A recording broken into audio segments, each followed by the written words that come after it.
Peter Pan by Barrie. 15. Hook or Me This Time.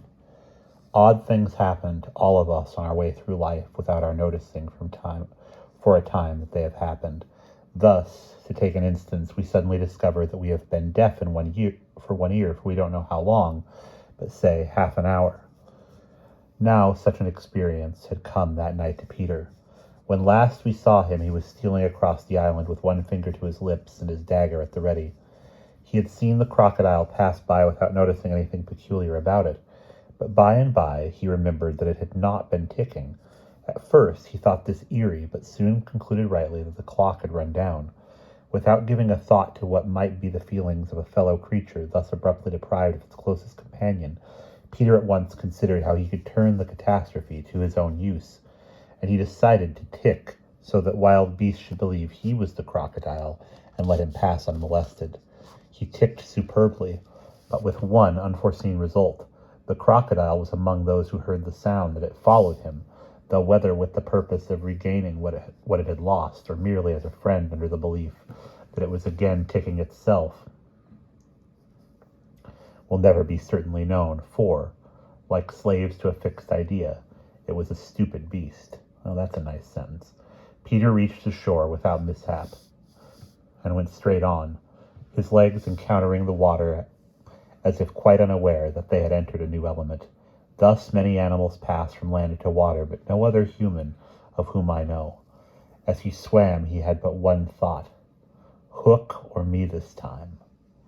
He had ticked so long that he now went on ticking without knowing that he was doing it. Had he known, he would have stopped, for to board the brig by the help of the tick, though an ingenious idea, had not occurred to him. On the contrary, he thought he had scaled her side as noiseless as a mouse, and he was amazed to see the pirates cowering from him, with Hook in their midst, as abject as if he had heard the crocodile. The crocodile! No sooner did Peter remember it than he heard the ticking. At first he thought the sound did come from the crocodile, and he looked behind him swiftly. Then he realized that he was doing it himself, and in a flash he understood the situation. How clever of me, he thought at once, and signed to the boys not to burst into applause. It was at this moment that Ed Tainett, the quartermaster, emerged from the forecastle and came along the deck. Now, reader, time what happened by your watch. Peter struck true and deep. John clapped his hands on the ill-fated pirate's mouth to stifle the dying groan. He fell forward. 4 boys caught him to prevent the thud. Peter gave the signal, and the carrion was cast overboard. There was a splash and then silence. How long has it taken? 1. Slightly had begun to count. Not too soon. Peter, every inch of him on tiptoe, vanished into the cabin, for more than one pirate was screwing up his courage to look around. They could hear each other's distressed breathing now, which showed them that the more terrible sound had passed. "It's gone, Captain," Smee said, wiping his spectacles. "All still again." Slowly, Hook let his head emerge from his ruff, and listened so intently that he could have caught the echo of the tick. There was not a sound, and he drew himself up firmly to his full height. "Then here's to Johnny Plank," he cried brazenly, hating the boys more than ever, because they had seen him unbend. He broke into the villainous ditty. Yo ho, the frisky Plank, you walks along it so, till it goes down, and you goes down to Davy Jones below. To terrorize the prisoners the more, though with a certain loss of dignity, he danced along an imaginary plank, grimacing at them as he sang. When he finished, he cried, "Do you want to touch the cat before you walk the plank?" They all fell on their knees. Or, "Do you want a touch of the cat before you walk the plank?" They all fell on their knees. "No, no," they cried so piteously that every pirate smiled. "Fetch the cat, Jukes," said Hook. "It's in the cabin." The cabin. Peter was in the cabin. The children gazed at each other. "Aye, aye," said Jukes blithely, as he strode into the cabin. They followed with their eyes. They scarce knew that Hook had resumed his song, his dogs joining in with him. Yo ho, the scratching cat. It Pirates' tales are 9, you know, and when they're writ upon your back. What was the last line will never be known, for of a sudden the song was stayed by a dreadful screech from the cabin. It wailed through the ship and died away. Then was heard a crowing sound, which was well understood by the boys, but to the pirates was almost more eerie than the screech. "What was that?" cried Hook. "Two," said Slightly solemnly. The Italian Seco hesitated for a moment and swung into the cabin. He tottered out haggard. "What's the matter with Bill Jukes, you dog?" hissed Hook, towering over him. "The matter with him is he's dead. Stabbed," repeated Seco in a hollow voice. "Bill Jukes dead!" cried the startled pirates. "The cabin's as black as a pit," Seco said, almost gibbering. "But there is something terrible in there, the thing you heard crowing." The exultation of the boys, the lowering looks of the pirates, both were seen by Hook. "Say so," he said in his most steely voice. "Go back and fetch me out that doodle-doe." Seco, bravest of the brave, cowered before his captain, crying, "No, no!" But Hook was putting to his claw. "Did you say you would go, Seco?" he said musingly. Seco went, first flinging up his arms despairingly. There was no more singing. All listened now, and again came a death screech, and again a crow. No one spoke except Slightly. "3," he said. Hook rallied his dogs with a gesture. "Staff and oddsfish," he thundered. "Who is to bring me that doodle-doe?" "Wait till Seco comes out," growled Starkey, and the others took up the cry. "I think I heard you volunteer, Starkey," said Hook, purring again. "No, by thunder," Starkey cried. "My Hook thinks you did," said Hook, crossing to him. "I wonder if it would not be advisable, Starkey, to humor the Hook." "I swing before I go in there," replied Starkey doggedly, and again he had the support of the crew. "Is it mutiny?" asked Hook more pleasantly than ever. "Starkey's ringleader?" "Mercy, Captain," Starkey whispered, all of a tremble now. "Shake hands, Starkey," said Hook, proffering his claw. Starkey looked round for help, but all deserted him. As he backed, Hook advanced, and now the red spark was in his eye. With a despairing scream, the pirate leapt upon Long Tom and precipitated himself into the sea. "4," said Slightly. "And now?" Hook asked courteously. "Did any other gentleman say mutiny?" seizing a lantern and raising his claw with a menacing gesture. "I'll bring out that doodle-doe myself," he said, and sped into the cabin. 5, how Slightly longed to say it. He wetted his lips to be ready, but Hook came staggering out without his lantern. "Something blew out the light," he said a little unsteadily. "Something?" echoed Mullins. "What if Seco?" demanded Noodler. "He's as dead as Jukes," said Hook shortly. His reluctance to return to the cabin impressed them all unfavorably, and the mutinous sounds again broke forth. All pirates are superstitious. And Cookson cried, "They do say the surest sign a ship's accursed is when there's one on board more than can be accounted for." "I've heard," muttered Mullins. "He always boards the pirate craft at last. Had he a tail, Captain?" "They say," said another, looking viciously at Hook, "that when he comes, it's in the likeness of the wickedest man aboard." "Had he a hook, Captain?" asked Cookson insolently, and one after another took up the cry, "The ship's doomed!" At this the children could not resist raising a cheer. Hook had well nigh forgotten his prisoners, but as he swung round on them now, his face lit up again. "Lads," he cried to his crew, "here's a notion.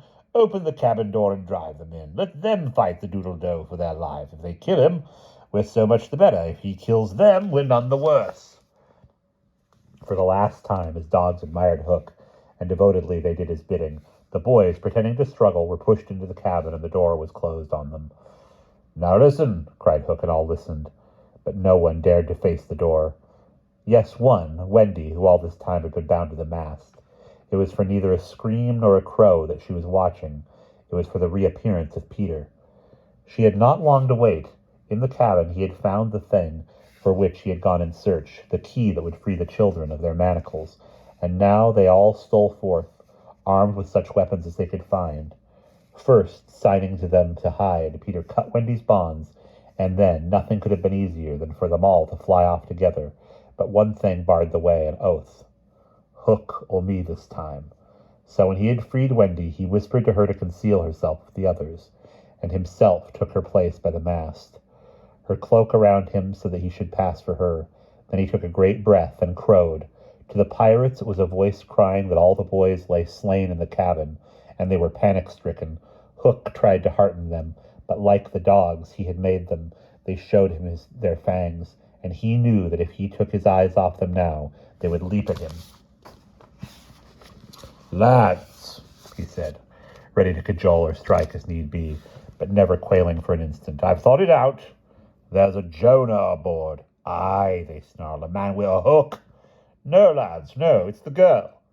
Never was luck on a pirate ship with a woman on board. We'll right the ship when she's gone."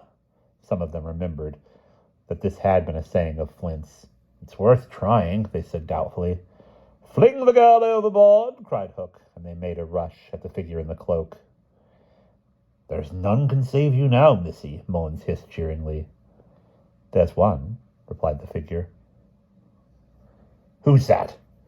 "Peter Pan the Avenger," came the terrible answer, and as he spoke, Peter flung off his cloak. Then they all knew who 'twas that had been undoing them in the cabin, and twice Hook essayed to speak, and twice he failed. In that frightful moment, I think his fierce heart broke. At last he cried, "Cleave him to the brisket," but without conviction.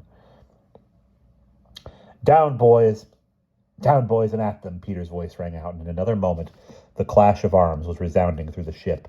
Had the pirates kept together, it is certain they would have won, but the onset came when they were all unstrung. And they ran hither and thither, striking wildly, each thinking himself the last survivor of the crew. Man to man they were the stronger, but they fought on the defensive only, which enabled the boys to hunt in pairs and choose their quarry. Some of the miscreants leapt into the sea, others hid in dark recesses, where they were found by Slightly, who did not fight, but ran with a lantern, which he flashed in their faces, so that they were half blinded and fell an easy prey to the reeking swords of the other boys. There was little sound to be heard but the clang of weapons, an occasional screech or splash, and Slightly, monotonously counting 5, 6, 7, 8, 9, 10, 11. I think all were gone when a group of savage boys surrounded Hook, who seemed to have a charmed life as he kept them at bay in that circle of fire. They had done for his dogs, but this man alone seemed to be a match for them all. Again and again they closed upon him, and again he hewed a clear space. He had lifted up one boy with his hook, and was using him as a buckler, when another, who had just passed his sword through Mullins, sprang into the fray. "Put up your swords, boys," cried the newcomer. "This man is mine." Then suddenly Hook found himself face to face with Peter. The others drew back and formed a ring round them. For long the two enemies looked at one another, Hook shuddering slightly, and Peter with the strange smile upon his face. "So, Pan," said Hook at last, "this is all your doing." "Aye, James Hook," came the stern answer, "it is all my doing." "Proud and insolent youth," said Hook, "prepare to meet thy doom." "Dark and sinister man," Peter answered, "have at thee." Without more words they fell to, and for a space there was no advantage to either blade. Peter was a superb swordsman, and parried with dazzling rapidity. Ever and anon he followed up a feint with a lunge that got past his foe's defense, but his shorter reach stood him in ill stead, and he could not drive the steel home. Hook, scarcely his inferior in brilliancy, but not quite so nimble in wrist play, forced him back by the weight of his onset, hoping suddenly to end all with a favorite thrust taught him long ago by Barbecue at Rio. But, to his astonishment, he found this thrust turned aside again and again. Then he sought to close and give the quietus with his iron hook, which all this time had been pawing the air, but Peter, doubled under it, lunging fiercely, pierced him in the ribs. At sight of his own blood, whose peculiar color you remember was offensive to him, the sword fell from Hook's hand, and he was at Peter's mercy. "Now!" cried all the boys. But, with a magnificent gesture, Peter invited his opponent to pick up his sword. Hook did so instantly, but with a tragic feeling that Peter was showing good form. Hitherto he had thought it was some fiend fighting him, but darker suspicions assailed him now. "Pan, who and what art thou?" he cried huskily. "I am youth. I am joy," Peter answered at a venture. "I'm a little bird that has broken out of the egg." This, of course, was nonsense, but it was proof to the unhappy Hook that Peter did not know in the least who or what he was, which is the very pinnacle of good form. "To it again," he cried despairingly. He fought now like a human flail, and every sweep of that terrible sword would have severed in twain any man or boy who obstructed it. But Peter fluttered round him as if the very wind it made blew him out of the danger zone, and again he darted in and pricked. Hook was fighting now without hope. That passionate breast no longer asked for life, but for one boon it craved. To see Peter show bad form before it was cold forever. Abandoning the fight, he rushed into the powder magazine and fired it. "In 2 minutes," he cried, "the ship will be blown to pieces." Now, he thought, true form will show, but Peter issued from the powder magazine with the shell in his hands and calmly flung it overboard. What sort of form was Hook himself showing? Misguided man though he was, we may be glad, without sympathizing with him, that in the end he was true to the traditions of his race. The other boys were flying around him now, flouting, scornful, and as he staggered about the deck, striking up at them impotently, his mind was no longer with them. It was slouching in the playing fields of long ago, or being sent up for good, or watching the wall game of from a famous wall. And his shoes were right, and his waistcoat was right, and his tie was right, and his socks were right. James Hook, though not wholly unheroic figure, farewell, for we have come to his last moment. Seeing Peter slowly advancing upon him through the air with dagger poised, he sprang upon the bulwarks to cast himself into the sea. He did not know that the crocodile was waiting for him, for we purposely stopped the clock, that this knowledge might be spared him, a little mark of respect from us at the end. He had one last triumph, which I think we need not grudge him. As he stood on the bulwark, looking over his shoulder at Peter, gliding through the air, he invited him with a gesture to use his foot, and made Peter kick instead of stab. At last, Hook had got the boon for which he craved. "Bad form," he cried jeeringly, and went content to the crocodile. Thus perished James Hook. 17, slightly sang out. But he was not quite correct in his figures. 15 paid the penalty for the crimes that night, but 2 reached the shore. Starkey, to be captured by the Indians, who made him nurse for all their papooses, a melancholy come-down for a pirate, and Smee, who henceforth wandered about the world in his spectacles, making a precarious living by saying he was the only man that Jas Hook had feared. Wendy, of course, had stood by, taking no part in the fight, though watching Peter with glistening eyes. But now that all was over, she became prominent again. She praised them equally, and shuddered delightfully when Michael showed her the place where he had killed one, and then she took them into Hook's cabin, and pointed to his watch, which was hanging on a nail. It said 1:30. The lateness of the hour was almost the biggest thing of all. She got them to bed in the pirates' bunks pretty quickly, you may be sure, all but Peter, who strutted up and down on deck, until at last he fell asleep by the side of Long Tom. He had one of his dreams that night, and cried in his sleep for a long time, and Wendy held him tight. And that's the end of chapter 15.